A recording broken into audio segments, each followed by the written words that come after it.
வட்டக்கழகத்தின் செயலாளர்கள் 190 மேற்கு பகுதி கழகத்தின் செயலாளர் டி.சி. கருணாகரன் அவர்களே, சோழிங்கநல்லூர் கிழக்கு பகுதி கழகத்தின் செயலாளர் எம்.கே. பழனிவேல் அவர்களே, பள்ளிக்கழக செயலாளர் ஜே. லட்சுமி ரவி அவர்களே, ஆலந்தூர் கிழக்கு பகுதி கழக செயலாளர் பி. பரணி பிரசாத் அவர்களே, ஆலந்தூர் மேற்கு பகுதி கழக செயலாளர் நந்தவாக்கம் எஸ். ராஜசேகர் அவர்களே, எம்.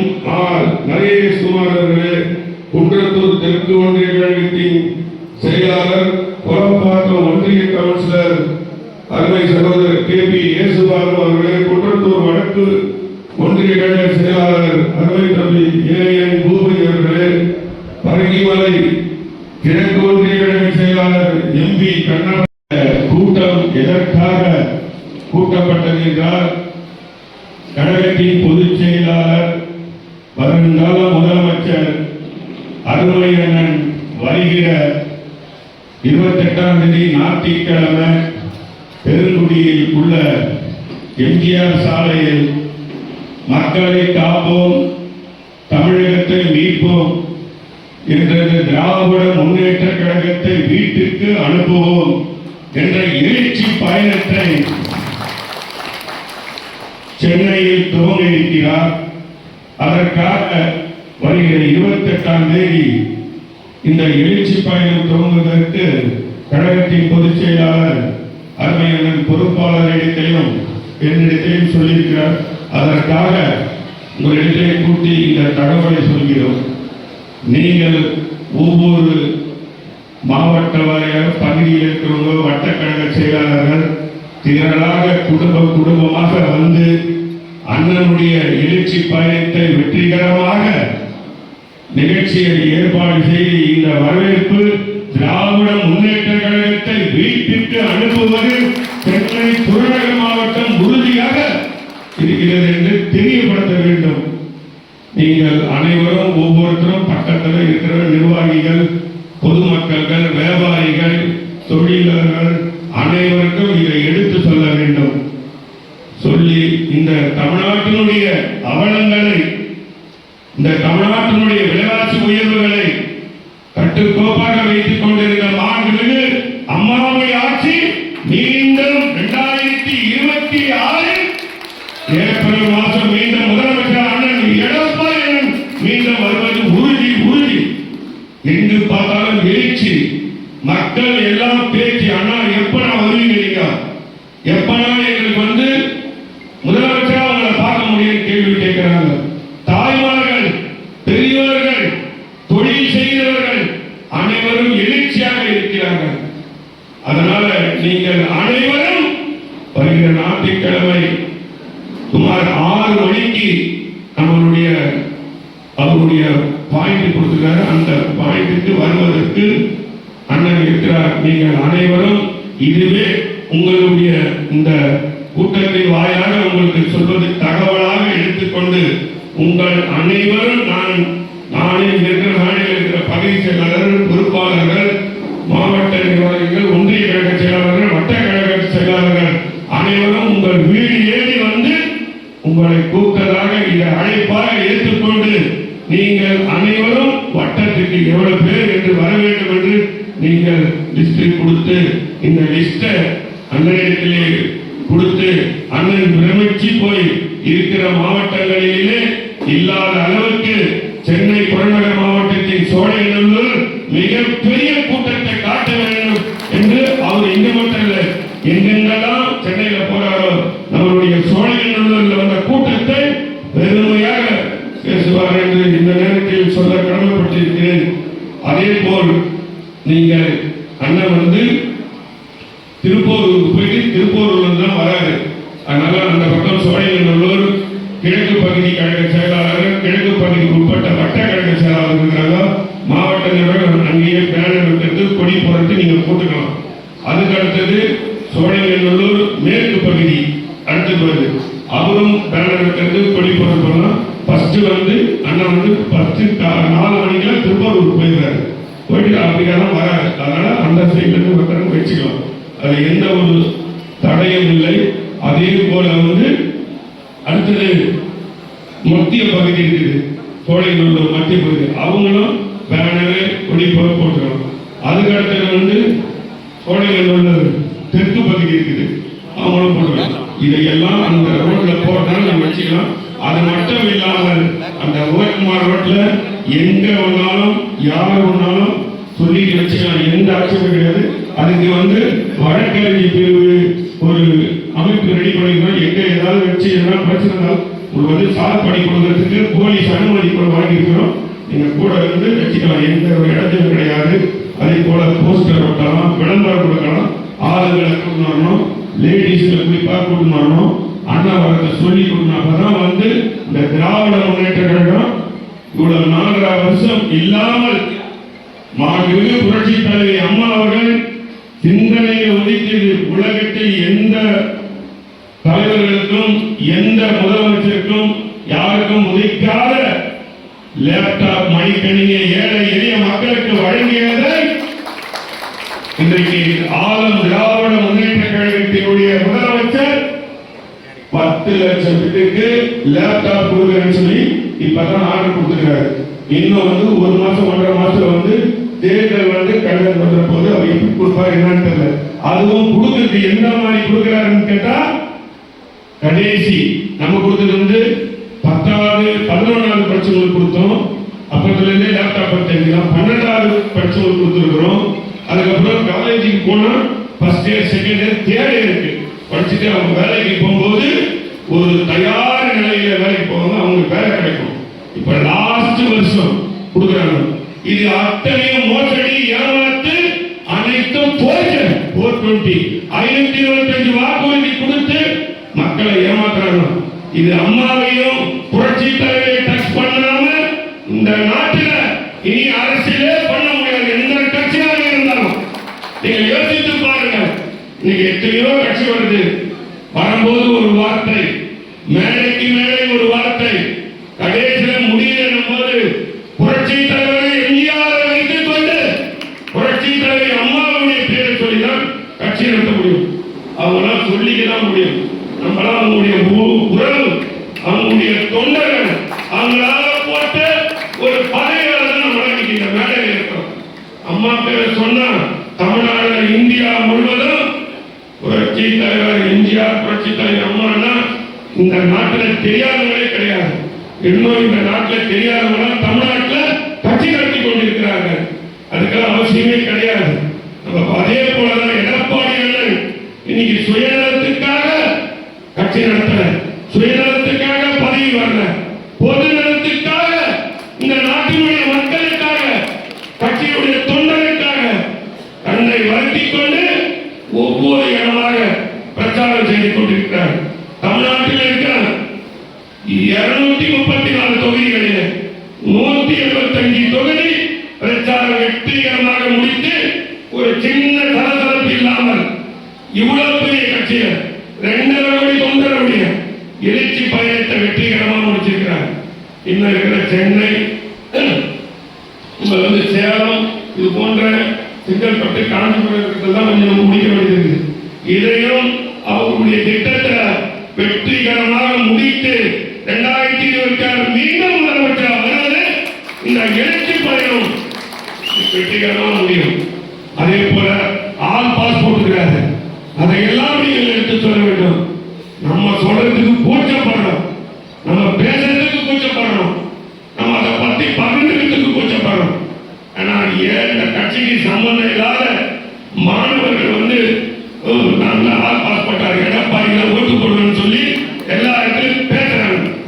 அதே போல 7.5 இன்னைக்கு மருத்துவத்துல யாரும் செய்ய முடியாத இந்த திராவிடம் இந்த ஒரு 60 ஆண்டு காலமாக ஆரம்பித்து அண்ணா புரட்சி தலைவர் எம்ஜிஆர் புரட்சி தலைவர் அம்மா அவர் வழி வந்த சாதாரண ஒரு சிலம்பம்பாலிலிருந்து ஒரு விவசாயத்தினுடைய குடும்பத்தில் பிறந்து ஒரு கிளை கழகமாக, ஒன்றிய கழக செயலாளராக, மாவட்ட கழக செயலாளராக, அமைப்பு செயலாளராக, அதே போல கழகத்தின் கொள்கை பரப்பு செயலாளராக வந்து இன்னைக்கு கழகத்தின் பொது செயலாளராக பொறுப்பு கொண்டிருக்கிறார். இது யாரும் செய்ய முடியாது. இந்த 7.5 மருத்துவத்தில் ஒரு ஒரு வருஷத்துக்கு 10 பேர் 15 பேர் போல மருத்துவத்தில் படிக்கவே முடியாது. அது வசதி இருக்கிறவங்க தான், விசாரத்தார் படிக்க முடியும். ஏழை எளிய பிள்ளைகள் படிச்சு வர முடியாது. இன்னைக்கு 500 400 600 பேர் படிச்சு வந்திருக்கிறாங்கன்னா இது ஒன்னே போதும் திராவிட முன்னேற்ற கழகத்தை வீட்டுக்கு அனுப்புவதற்கு. இதெல்லாம் நீங்கள் எடுத்து சொல்ல வேண்டும். தேர்தலுடைய பிரச்சாரத்தில் எடுத்து சொல்லணும். ஏன்னா அந்த மாதிரி திட்டங்களை கொடுத்தவர் தான் புரட்சி தலைவர் எம்ஜிஆர். அதே போல கட்சியுடைய கட்டுப்பாடும் நிர்வாகத்தினுடைய ஆண்மையும் ஆளுமையும் அதுபோல மட்டுமல்ல, இந்தியா மட்டுமல்ல உலக நாடுக்கு சவால் விடுற அளவுக்கு அம்மாவுடைய அறிக்கை இருக்கும். அம்மாவுடைய அறிக்கை என்றால் யாராக இருந்தாலும் படிச்சுட்டு தான் போவாங்க.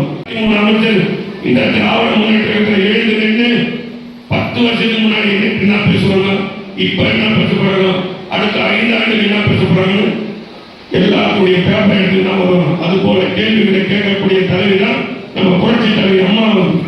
அதே போல நம்ம எந்த ஒரு சின்ன சின்ன மனசு கஷ்டங்கள் இருக்கும் அதை எல்லாம் எடுத்து வைத்து விட்டு ஒரு வீட்டில் இருக்கிறோம், சின்ன பிரச்சனை வரும், 2 வாட்டி எதிர்க்க பார்த்தா மனதிலும் அடுத்தது நம்ம வேலைக்கு போறோம்.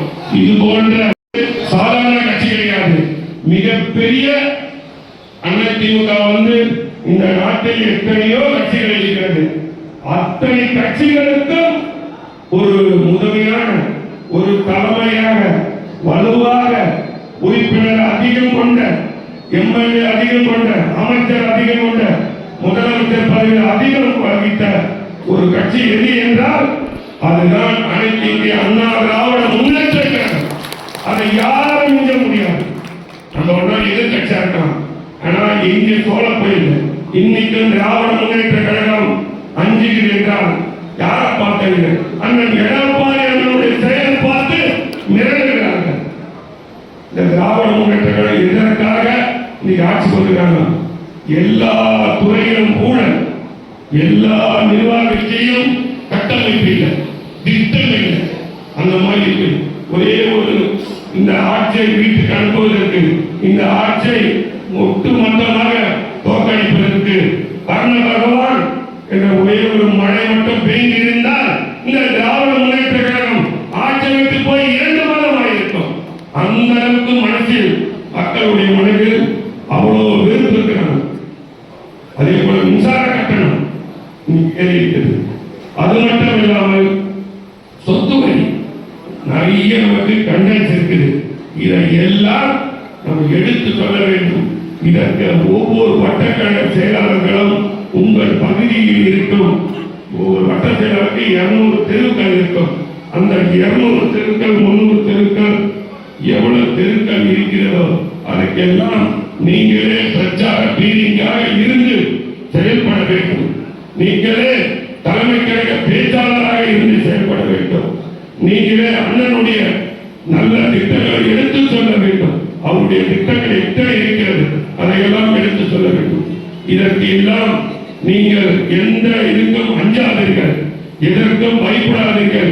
திராவிட முன்னேற்ற கழகத்தை வீட்டுக்கு அனுப்புவது ஒவ்வொரு தொண்டர்களுடைய கையில் இருக்குது என்று சொல்லி, அது மட்டுமல்லாமல் அண்ணன் வருகிற எழுச்சி பயணம் அது எல்லாம் உட்கார்ந்து எப்படி கொண்டு வந்து எப்படி பண்ணலாம்னு பார்த்து நம்ம ஒரு மிகப்பெரிய ஒரு எழுச்சி பயணத்தை வெற்றிகரமாக பண்ண வேண்டும் என்று இந்த கூட்டத்தின் வாயிலாக மாநில நிர்வாகிகள், மாவட்ட நிர்வாகிகள், பகுதி கழக செயலாளர்கள், மாவட்ட பேரணி நிர்வாகிகள், ஒன்றிய கழக செயலாளர்கள், அது மட்டுமல்ல வட்டக்கழக செயலாளர்கள், பகுதி கழக நிர்வாகிகள் உங்கள் அனைவரையும் இந்த கூட்டத்தின் வாயிலாக கேட்டுக்கிறேன்.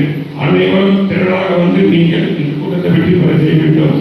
அது மட்டும் இல்லாமல் தேர்தல் 2026 நம்ம தேர்தல் நிற்கணும்னா வாக்காளர் பட்டியலில் நம்ம வாக்குகள் இருக்க வேண்டும்.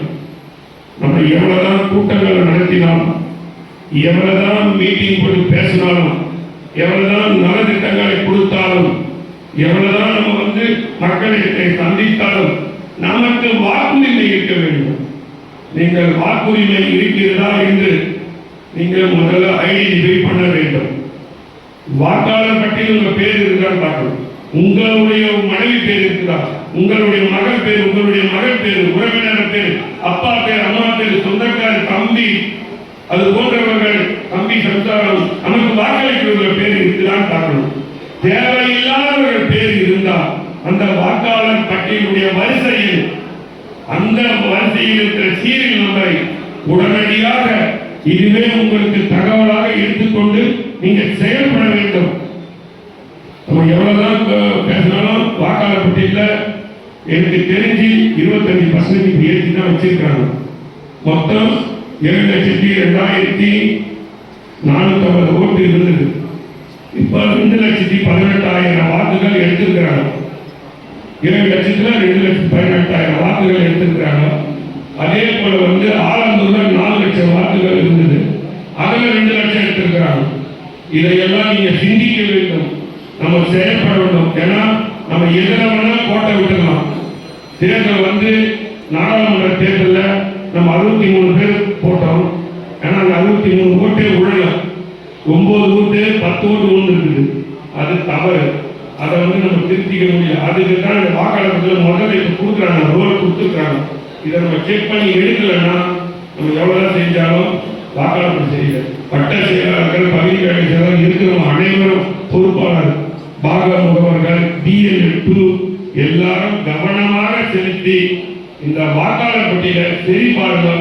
இந்த தெருவில் யார் இல்லைன்னு தெரிஞ்சுதுன்னா அவங்கள நோட் பண்ணி கொடுங்க வட்ட செயலாளர்கிட்ட, அதுக்கப்புறம் பகுதி செயலாளர்கிட்ட கொடுங்க. அதை உடனடியாக எடுக்கிறதுக்கு வாய்ப்பு இருக்குது. இப்போ இது ரோல் சாம்பிள் தான் செக் பண்ணி தான் கொடுக்குறாங்க. அடுத்தது ஜனவரி மாதம் ரோல் வரப்போகுது, அதுக்கான இறுதி பட்டியல். அதனால நீங்க கண்டிப்பாக அதையும் இந்த வாக்காளர் பட்டியலை பார்க்க வேண்டும். உங்களுடைய பணி சிறப்பாக இருந்தது. வட்ட செயலாளர்கள் கடுமையாக உழைத்தார்கள், பாக செயலாளர்கள் கடுமையாக உழைத்தார்கள், BL2 கடுமையாக உழைத்தார்கள், ஒன்றிய மாவட்ட பொறுப்பாளர்கள், குரூப் நம்ம பொறுப்பு போட்டோம், அவங்க எல்லாம் வேலை செஞ்சாங்க. அதனாலதான் இவ்வளவு குறைஞ்சிருக்கு. இன்னும் நம்ம செக் பண்ணணும். அதிகாரிகள் அவங்க வேலையை கரெக்டா செஞ்சுட்டாங்க. அவங்களுடைய வேலையை பர்ஃபெக்டாக அவங்க காலையில நமக்காக வேலை செஞ்சாங்க, இரவுல அவங்களுக்காக வேலையை செய்து வாக்காளர் பட்டியல சேர்த்து விட்டுட்டாங்க. இதையெல்லாம் நம்ம கண்டுபிடிக்கணும். கண்டுபிடிச்சு நம்ம இந்த பட்டியலில் இருந்து WP வந்திருக்குது, அதை எடுக்கணும். டெத்தே வந்திருக்குது, அதை நீங்க ஐடென்டி பண்ணி எடுக்கணும். அதே போல ஆளே இருக்க மாட்டாங்க, அவங்க இருக்குது. இது போன்ற ஷிஃப்டிங் இதெல்லாம் பண்ணணும். காரணம் என்னவென்றால் நம்ம 37 ஓட்டுல இருந்து 100 ஓட்டு, 1000 ஓட்டு, 2000 ஓட்டுக்குள்ள 25 தொகுதி தோத்துருக்கணும். 37 ஓட்டுல நம்ம தோத்துருக்கணும். நீங்க 2 ஓட்டு பாத்தீங்கன்னா கூட வாக்காளர் பட்டியலில் இருந்ததுன்னா கண்டிப்பா திராவிட முன்னேற்ற கழகம் வாக்களிச்சுவாங்க. அதுக்கு ஆலோசனை பண்ணி போட்டுருவாங்க. நீங்க இல்லாத பண்ணி இருக்கணும். அதுதான் உங்களுடைய வேலைகளாக இருக்க வேண்டும், பொறுப்புகளாக இருக்க வேண்டும் என்று சொல்லி இந்த கூட்டத்துக்கு அனைவரும் வருகை தந்ததற்கு உங்களுக்கு இந்த நேரத்தில் பாராட்டு, நன்றி. அது மட்டுமல்ல, தேர்தல் பொறுப்பு சொன்னது அனைத்தும் ஏற்று பாக முகவர்கள், வட்டக்கழக பகுதிகள் செய்தது, இந்த SIR பணியை சிறப்பாக செய்ததற்கு இந்த நேரத்தில் உங்களுக்கு வார்த்தைகளே இல்லை. பாராட்ட மாவட்ட கழகத்தின் சார்பாக தெரிவித்துக் கொண்டு இந்த கூட்டத்தில் அனைவருக்கும் மீண்டும் ஒரு முறை நன்றியை சொல்லி